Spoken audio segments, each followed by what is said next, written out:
8, 7, 6.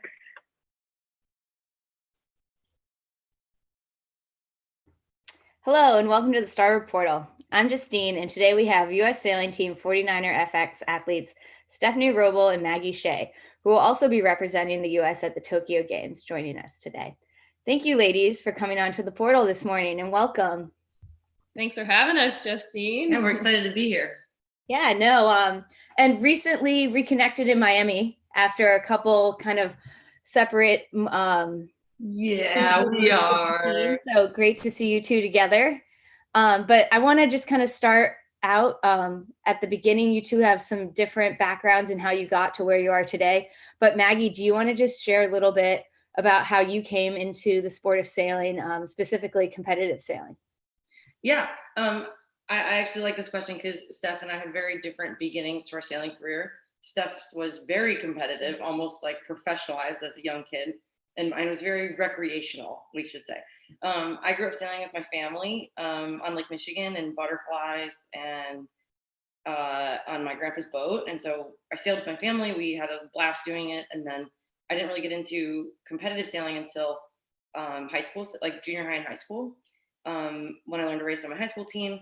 And I fell in love with that. And that's actually when Steph and I met, was sailing against each other in high school. We were like total rival frenemies in the beginning. I was like, who's this Opti prodigy chick, Steph Roble? We were sailing laser radials at the time. Yeah, we were sailing laser radials, and there was like a 50-pound difference in body size. So it was kind of funny. Like Steph was still Opti size and I was FX size. And we'd go back and forth in the breeze, or like light air, I would beat Maggie in the breeze, she would beat me. And we'd go back and forth. Yeah, we had some good battles. But I think at that point we identified like, hey, I really respect you as a competitor. Instead of competing against each other, let's sail together. So at 16, we joined up together in 420s over the summer. And then we put together a little mini campaign for the Youth Worlds and the 29er, which we didn't compete in the Youth Worlds, but we did Youth Champs and all the regattas that year leading up to it. We learned a ton about skiffs, fell in love with fast boats. And then we both tabled skiffs for a little while we competed in college. So I sailed at Connecticut College, Steph sailed at ODU. And then after college, we did some professional match racing together. And we kind of went into this stage where we sailed like any boat possible and raced with a bunch of different people and just learned as much as we could. We worked at Chicago Match Race Center. Then we split ways. That's where we diverted again. Steph did some pro sailing. Sorry, I'm telling your whole story. She knows it better than I do. Yeah, Steph did pro sailing and she like won an Etchells Worlds campaign, did like really competitive Malgus 20 sailing with the Kilroys on Wildman. And she sailed J70. So Steph did all these professional keelboat teams. Whereas I started campaigning in the FX and was on like the peanut butter jelly program for a little while on the FX, learned a lot about the boat, got a lot of experience through the 2012 to 2016 quad. And then we teamed up in 2016. How's that? No, that was great. I mean, I don't know if Steph to Maggie did do a back as well.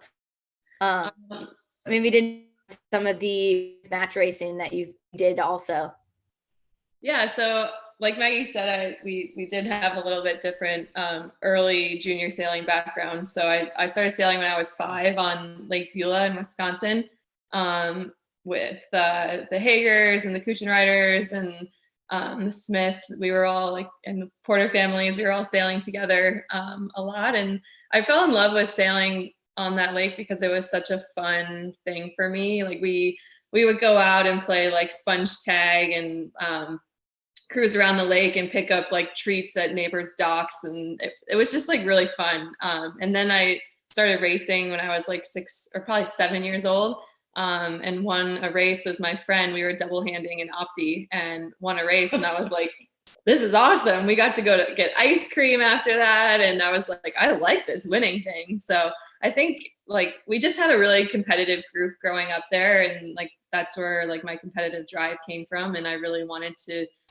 keep winning and keep pushing myself to the next level. So we did a lot of junior sailing together and went to the Youth Worlds. And then like Maggie said, we paired up and then we did some match racing together throughout college and then right after college as well.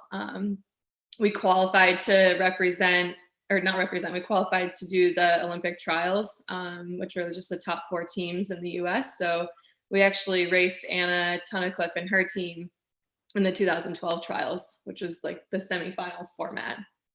So we got our first taste of a campaign, and we kind of learned like, okay, that's the bar, and we've got a long way to go to learn a lot before we get there, but we kind of had a taste of what it looked like. We fundraised for a full year of campaigning, which was a lot of work. We learned how to hire a coach, and we kind of almost needed like that one quad to see what it was to campaign, you know, and how high that bar was. Yeah. And then I'd say like I did an experience gathering campaign for 2016, you know, and then that set us up well for 2020. But I think all of those components were critical to put us where we are now, because I remember in 2020 losing, you know, and being like, 2012 losing and being like, we're hungry for that, you know, and it's going to take a while to get back to that point, but we know how far it is to go. We looked up to those girls, those women. We still do, you know, a lot of them, like Sally Barkow and Jenny Tulloch and Debbie Capozzi and Molly Vandemore and Anna, and they all were like such mentors for us, and we were really lucky to have them. And we looked up to them and we wanted to be like them, and you know, and then now it's fun that we, you know, 8 years later we're competing with them. So that was a really great opportunity for us back in 2012. Yeah, no, awesome. Very different backgrounds, but 2 very competitive ladies coming out of both of those. So really exciting. So let's talk a little bit about kind of representing the U.S. at the top level and kind of your first experience at the Pan Am Games in 2019 last summer. Kind of what that was like. I mean, stepping away with the silver medal, so definitely a huge accomplishment. But Maggie, do you want to just talk a little bit about what it felt like to represent Team USA for the first time there? Yeah, it was an absolute privilege, and we were honored to represent US at the Pan Am Games.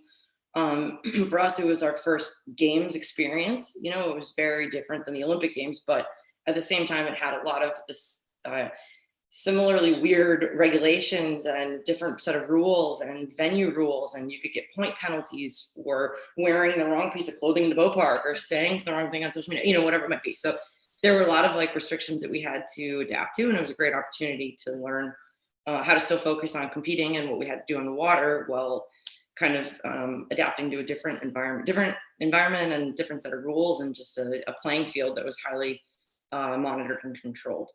So in that sense, it was a really great experience for us. We learned how to kind of prepare and figure out what all the rules were beforehand and the different processes in place, and then shift the focus to performance. I would say the one thing that was really different for us was that our normal coach, Julia Conti, wasn't with us.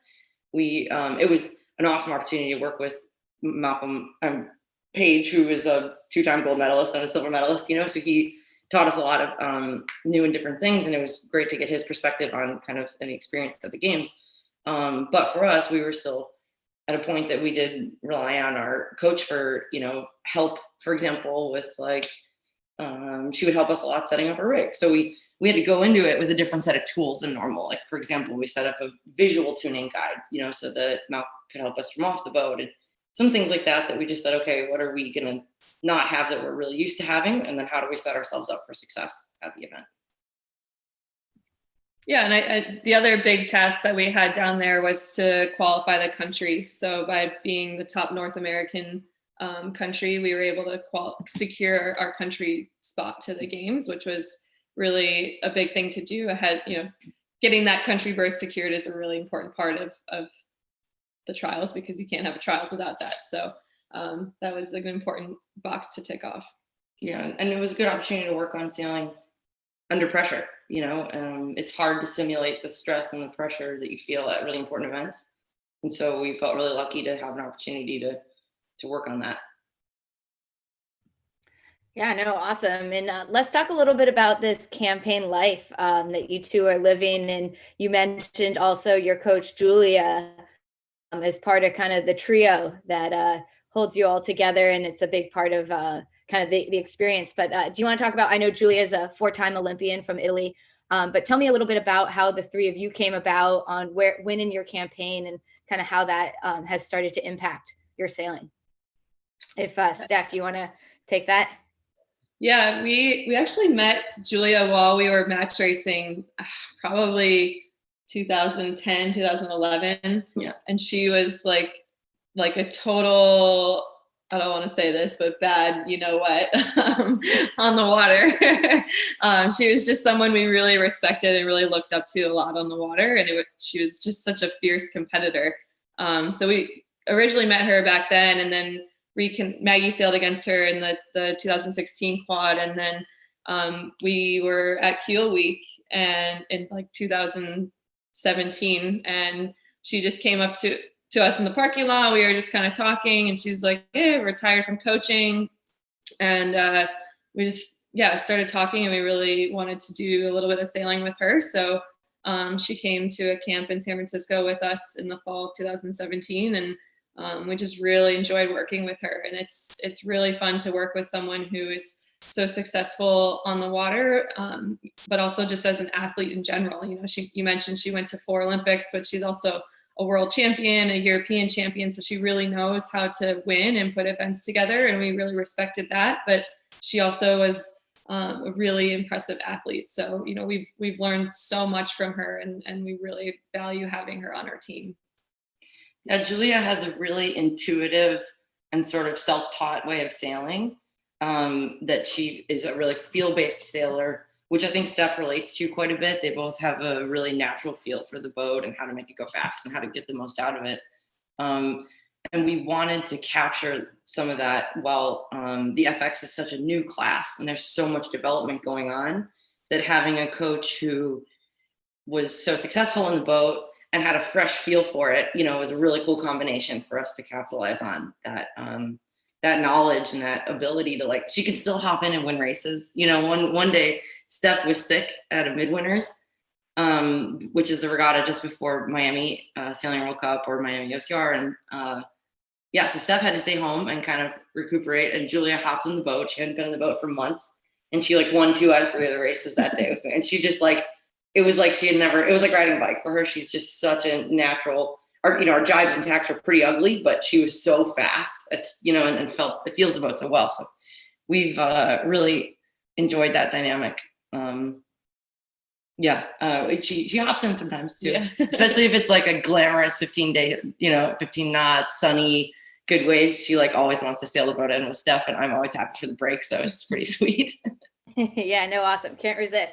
Well, and so Julia, she's back in Europe right now. So I know you just got back together in Miami after being quarantined and training separately. But kind of what's that like now that you're back in the boat and training, and how you're making the adjustments and what you're doing with Julia, if you are either on the virtual level or whatnot.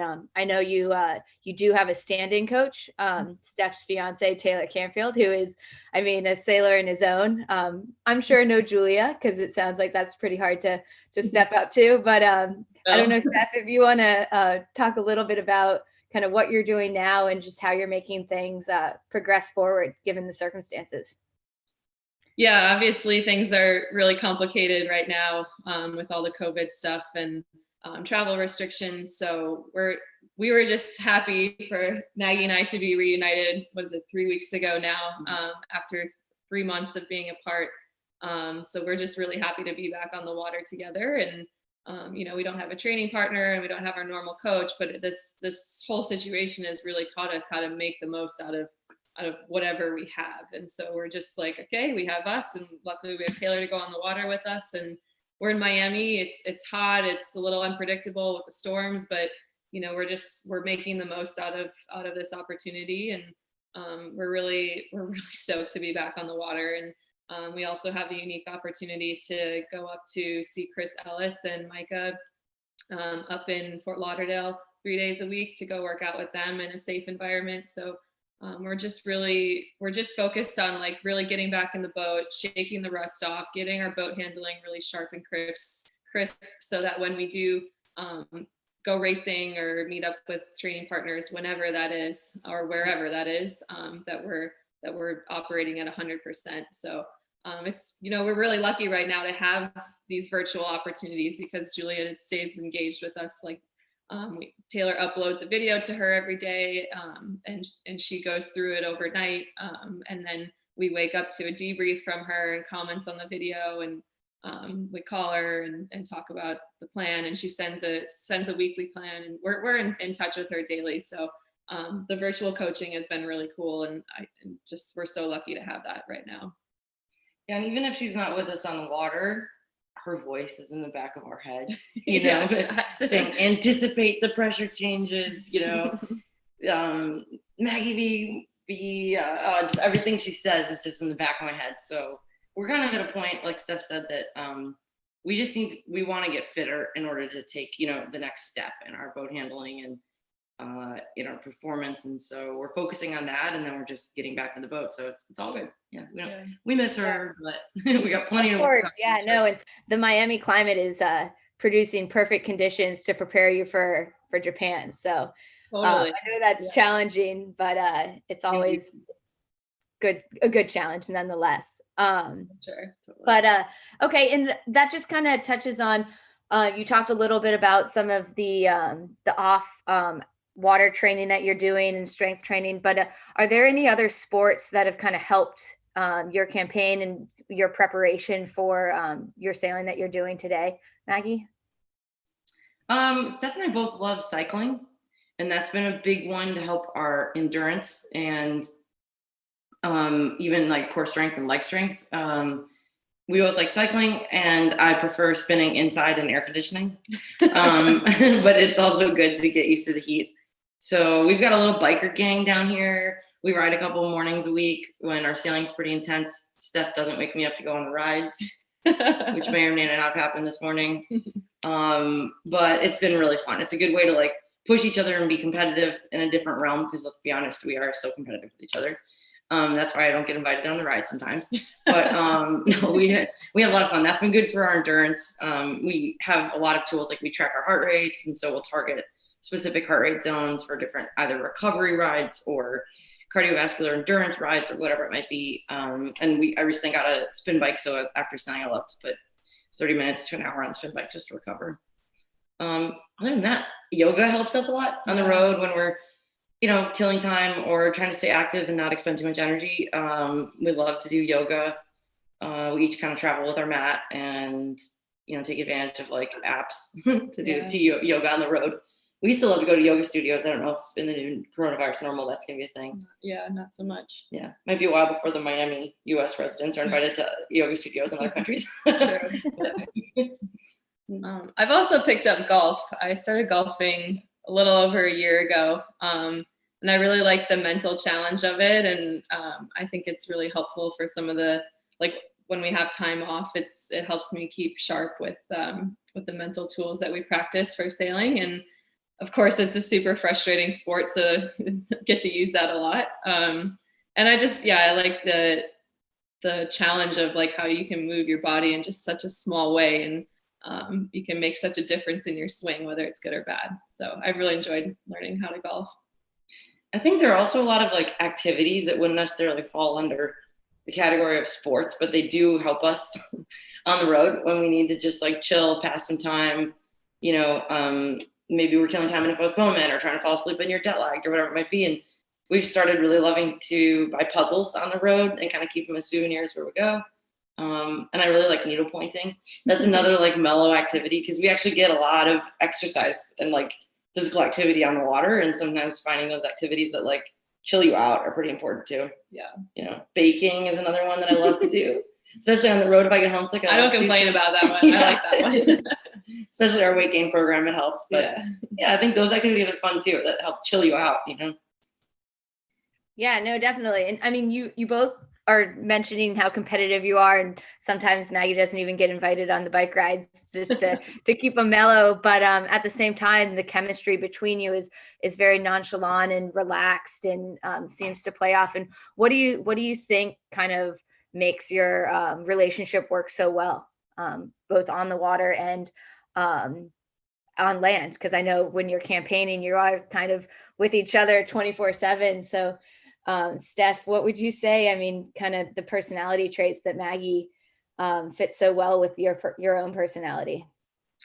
Well, I would say, like, you know, our team started with a friendship, and I think we really value that. And of course, like with competing and kind of running a small business on the side, it does get hard sometimes. And so we really worked on compartmentalizing our friendship and sailing relationship / business. So, you know, there's little techniques that we use, and it is like, okay, we go to the sailing center and that's like business time. And that's when we go to work, and like we leave the sailing center, we come home, and that's when we do puzzles, you know, and like our team was formed off friendship. So we really value that. And I would say specifically to Maggie, you know, she works so hard. She's the hardest worker I've ever met. And I would say like I really admire that about her, and that makes us successful on the water for sure. And her determination and drive, and she, at the end of the day, she's such a caring teammate and friend. And so I really appreciate that a lot. She's a good egg. I would say all the same things about Steph. No, but really, I think Steph challenges everyone in the room to like be better than they think they can be every day, and she doesn't ever settle for just okay. And Steph can be like, relentless in her competitiveness, which is awesome. And that really motivates me and helps me push hard in the boat. And I think we have a mutual like admiration for each other. You know, we've got mutual respect, and we both believe in each other very much, and we trust that we have the same goal, and that we put everything in our lives is right now aimed at achieving that goal. You know, we have different lifestyles, different needs, different, like Steph likes to go golfing. I hate golfing. I like to do, I like to do puzzles and watch the news, whatever it might be. And we kind of respect those differences, and then we try to find a way that we can both bring the most to the campaign that day. But part of your question was, how do we manage this relationship? And I think the most important thing is communication. Yeah. Steph talked about how we compartmentalize Steph and Maggie as friends, Steph and Maggie as business partners, and those two relationships are very different. And so we have to talk constantly about how we sort of manage them, respect each other's space, and how we can be most effective in both. How we're doing, we communicate about how we communicate, how we're talking about each other, talking to each other. And so I think, communication's been a huge tool to manage this relationship and keep us happy and successful in both realms. Sure. Sometimes you got to put one on hold, when you're competing with your best friend, you got to put your friendship on hold and just be a teammate that month, or vice versa. And so we're really conscious of that, but it just takes a lot of work. It's like a marriage. I think I haven't been married too many times, but I hear it's a lot of work. I think I spend like what it would be like together. Definitely, yeah. And I'm the ultimate third wheel in their relationship, so know that if you're campaigning. Awesome. Well, let's take a couple questions from the audience coming out. So they'll be a little random, but always generally pretty fun. But the first one is, do you ever change roles? So does Steph ever crew in the 49er FX, and does Maggie skipper? Yeah, we like to take the opportunity to switch mainly on the way in from sailing. Mm-hmm. I love it. I think it's super fun, and we'll never devote like a whole day to it, but we'll definitely take the opportunity while sailing in to switch roles. And it's every time we do it, it's always like, oh, I get what you're talking about now. Or like, I'll be in the front of the boat. I'm like, Maggie, how the heck do you move up here? Like, what are you doing? I'm all like tangled up in things. And it helps definitely like gain a new perspective for what the other person has to deal with in the boat. Yeah, totally agree. Yeah, it's really fun. Yeah. And it's always a good laugh. Yeah, we always crack up and kind of fall around a little bit. And, oh yeah, those battens are really hard to pop, whatever it might be. It's good. It's really definitely a productive exercise. Certain things we never switch roles on. We've got a pretty clear division of labor, and like in terms of our jobs and daily duties and tasks. And we think it's just more efficient, and there's a higher level of accountability if we like stick to those roles. For example, like Steph puts a stern plug in every day, like whatever it might be, like those things we kind of stick to them. Yeah. But we love switching places. Yeah. Sometimes the skippers need to know the pain that we crews are going through. So Yeah, no, absolutely. I think a lot of the youth sailors out there can take that advice. I think some skippers hold on to the tiller pretty tightly and are afraid to go to the front of the boat. So I think Yeah. it's a good lesson for both parties. But okay, the next one I think is always I like to hear what you have to say, but I don't know if we'll start with you, Maggie, but what's your favorite venue to sail at? Ooh. Well, You can do Chicago, top Illinois, three if you have. on Lake Michigan. Yeah, I would say Chicago is my favorite because it's home and I have so many good memories of, spending my entire like teenage life at Chicago Yacht Club. But since we've been campaigning, Cascais, Portugal might be my favorite. Big waves, big wind, really unpredictable. Maybe Long Beach, Japan. I don't know, too many. But some of these places are just so epic, and like the beauty of the venue is so stunning, and you feel really lucky to be there. And it's just magnificent. I like the answer. What about you? I'm definitely a little partial to my home of Lake Beulah. It's a super special place. So love going back there and sailing there as often as I can. It's a really, really tricky venue because it's a very small lake. But I'm a lake sailor at heart, so I definitely love Lake Garda as well. That one's got a good place in my heart. Yeah, how can I forget? Yeah, that one you get good pizza and ice cream too. Yeah, right? 2-a-day sessions. It's awesome. Yeah, no, absolutely. Okay, here's a more serious one is Maggie, what were some of the biggest barriers that you had to overcome in your campaign thus far? Biggest barriers. Well, I would say the biggest challenges that kind of require the most energy would be fundraising takes up a lot of time. That's one of the things that there's not always a clear path to how to make the money, and it takes a lot of time and stress, and that would be a big barrier. But once you learn that you just have to ask a lot of people for money and just devote the time to it, and you ask enough people how to do it and who to ask, then things kind of start to fall in place. And so that would be one of the big barriers. I would also say that like physical fitness would be a big barrier that in the skiff and in most Olympic classes, you're not going to be competitive until you have a base level of strength and a foundation of physical fitness. And so that takes a lot of discipline. You can be really motivated to get stronger, but until you actually go to the gym for most days of the week for several weeks in a row and eat right and sleep a lot, you're not going to get any stronger. And when Steph and I aren't at, there's like a minimum level of fitness that you need to be proficient in the boat and to have competitive boat handling. And if we're not there, it's almost like we're wasting our time on the water, so we put a lot of energy into like making sure that we're strong and fresh and we prevent injuries and we recover well enough. So I would say I won't call them barriers, I'd call them challenges, like having enough resources so that you've got competitive equipment, good coaches, and you can make the right decisions with your campaign. That requires a lot of fundraising and effort. And then the fitness one that's totally in your control. That's just a matter of like just being disciplined, like following through on the plan, sticking to a plan and putting the work in. Yeah, I would agree with all those things. And I think, as you mentioned, like putting together the plan, like really, really trusting your plan, I think is another thing. You really have to believe in what you're doing and what your plan is. And, you can get distracted looking around what other people are doing around the world. And you just have to believe in what you're doing and in your skill set and your process, and that it's going to work for you. Yeah, surround yourself with smart people and then listen to them. Something when you get out of college, you think you've like figured everything out and you think you know everything and you're an adult now, but actually you don't. And you've got to like surround yourself with coaches and listen to them and get input from a million people and trust the people that have done it before you and make the right decisions for you and stick to it. Yeah, totally.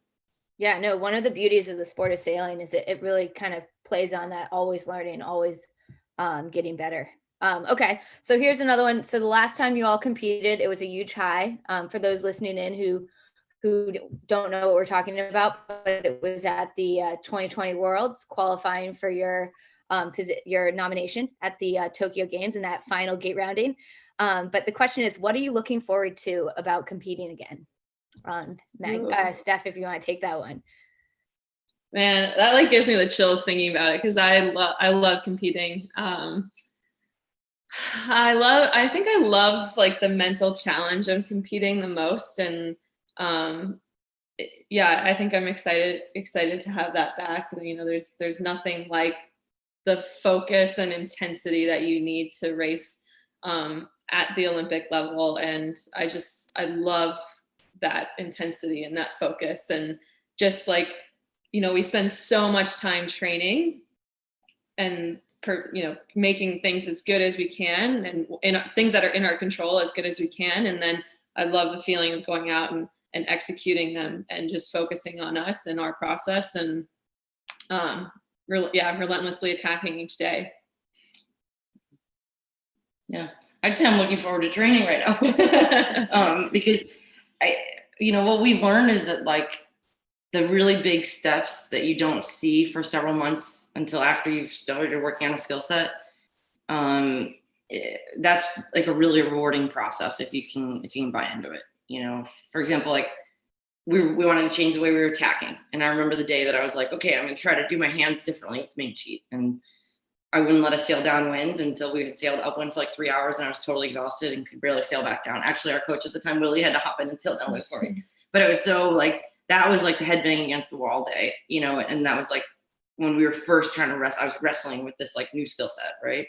And then months later in racing, we were just nailing tack after tack, and it felt so rewarding to be like, all the work we put in these past few months working on these tiny little parts of our tacks then like paid out much later. You know, it's like delayed gratification. So sometimes I feel that way about racing, when it like comes together and you feel like all of your really hard work and your really meticulous, detail oriented days that you're just like nitpicking and trying to improve one tiny little thing kind of like add up to a good performance, you know, and a good execution on our part. That's really rewarding. You know. I'm also looking forward to that feeling of coming off the starting line. I love that feeling when you come up, especially when you've like had a really good start, you come off the line and you're just like, yeah, let's go. Yeah, totally. I'm with you there. Yeah, no, absolutely. And so Maggie, you just touched on it a little bit, just this kind of breaking things down and working on them and focusing on them and then having them come together in competition. But we have a lot of sailors around the country right now, particularly youth sailors who are used to having a summer full of competition, but things are a little bit different.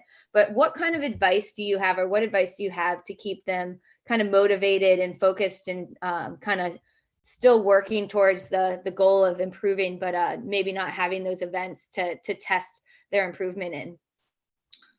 Well, I would say one way that we race ourselves is to break down a skill set into measurable and quantifiable and achievable little baby bites, you know, little baby steps, right? And then we get graded on those by our coach, but you can certainly grade yourself. We kind of always finish knowing what the grade is. You know, and you want to take, so for example, starting, we wanted to work on starting, and that's like a huge skill set. You know, that'd be like, I want to work on sailing upwind. You know, there's like so much that goes into it. So we broke down starting into small and achievable little bite-sized goals, where every start I knew my goals were to make sure the controls were set at the right height, or, you know, at the right position, make sure the trapezes were at the right height, you know, all of these achievable things that were in our control. That was on my list, and on Steph's list. She had to say certain things and look at certain things and answer certain questions. And so that all of those little checklists, you know, resulted in a grade, and like the execution of whether or not we did it turned out to be a 1, 2, 3, or, you know, a 0 through 5 scale. 0 being over early, 1 being bad, 5 being great. And our coach would track our scores on a little wet notes throughout the day. And then we would do it from, you know, over the course of months. And we really did see a positive progression of like, we figured out what we need to execute to get off the starting line well. And then, you know, you just have to make sure that like, if you execute those things, is your start good? You know, like, are those really the things you're looking at that are right? And that's sort of a way we raced ourselves. Yeah. And we could go practice and do like 25 starts alone, and the intensity level was high, and we felt like we were achieving something. And we were sailing alone, you know, with 2 little marks, and just doing starts over and over and over again, and it never got boring, you know. Yeah. And I think now we have, you know, such cool technology to really help with that. If you are truly sailing on your own, you know, you can put a GoPro on the boat and then watch your footage afterwards and say, okay, I see here like this step across the boat is slowing my rate of turn down or something. And you can really like dive more into that. And then like Maggie said, you can kind of grade yourself as you go along on how things are going. You can even get into GPS data with a bunch of different tools. And I think there's a lot of different ways to get creative with racing yourself. Yep. Totally. And the ultimate goal is to always race yourself, right? Yeah. It's the kind of cool opportunity for sailors to realize that, or to ask themselves, like, are you judging your progress only by results? Because we would argue that that's not really a good measurement. Like, the results and finishes at regattas, like there's a lot that's out of your control. But your performance and what skill sets you execute is in your control. And so this could be a cool time for people to kind of shift the focus to like, what's your best? Yeah, you could still be besting yourself without any results against others. And like, it's a good time to learn to stop comparing yourself to others and just compare yourself to yourself. Yeah. Because that's no, absolutely. I mean, that's great advice. And you two actually created some phenomenal resources for youth sailors at the beginning of quarantine. I know you were working with, I think it's the Inland Lakes Yachting Association and Sailsies. And you want to talk a little bit about what you did there. And I believe they're available for anyone to go and kind of use as a continual resource. Maggie, if you want to just touch on it real quick. Yeah, totally. Please check them out. Actually, if you go to robleshaysailing.com on our homepage, scroll down and there's like a whole webinar section. And then that'll link you to the Vimeo showcase link that ILYA, the Inland Lakes Yachting Association, put together. Sailzing also, that's sailzing, ZING.com. Put together a ton of resources that go along with each webinar. So they're like notes on recaps, and then they link to a lot of great articles and resources that Sailzing made that are relevant to the webinar that you're watching. So please check those out on a rainy day or whenever. But we loved that opportunity. When we were apart, it gave us a chance to think about sailing for 8 hours that day, and we would Zoom with each other. So we'd actually be like on Zoom all day together. And it forced us to articulate what we knew, some of the most basic concepts. Then we had to like articulate it in a way that like we both agreed with. And that was a really cool exercise in itself. So I think like when you teach something, then you like really get it down pat, like that's a good exercise to make sure that you guys are both on the same page. You think about things the same way. And there are a few things we were like, oh, what? That's how you think about that? That's what you mean when you say that? It's funny because we've like been able to compete at a high level, but understood a few things differently. And it was a great opportunity to talk about that. So. Yeah, no, absolutely. And you said check out robleshaye.com website. And I think that's a great website for anyone who wants to follow Maggie and Steph on their campaign and their continual sailing. They also are on Instagram and Facebook, Roble Shea Sailing. But so that kind of wraps us up today. I want to kind of thank everyone for joining us, and thank you for supporting the Starboard Portal and helping US Sailing create and build a community of active and engaged sailors. We have a lot of great content coming up, and we want to thank again the US Sailing members. We're able to adapt and evolve to better serve sailors with content like this. Thank you, Maggie and Steph, for joining us. It was great to have you on. And I mean, best of luck surviving the heat in Miami and continuing your training. And fingers crossed that Julia will be reunited with you too soon. So, but I'm sure Taylor's filling her shoes appropriately. But yeah, thanks so much for joining us, ladies. Thanks for having us. Yeah, and thanks for having us. Hello to everyone out there. Yeah, I hope you guys are safely getting on the water and enjoying your summer. It's fun to chat with you.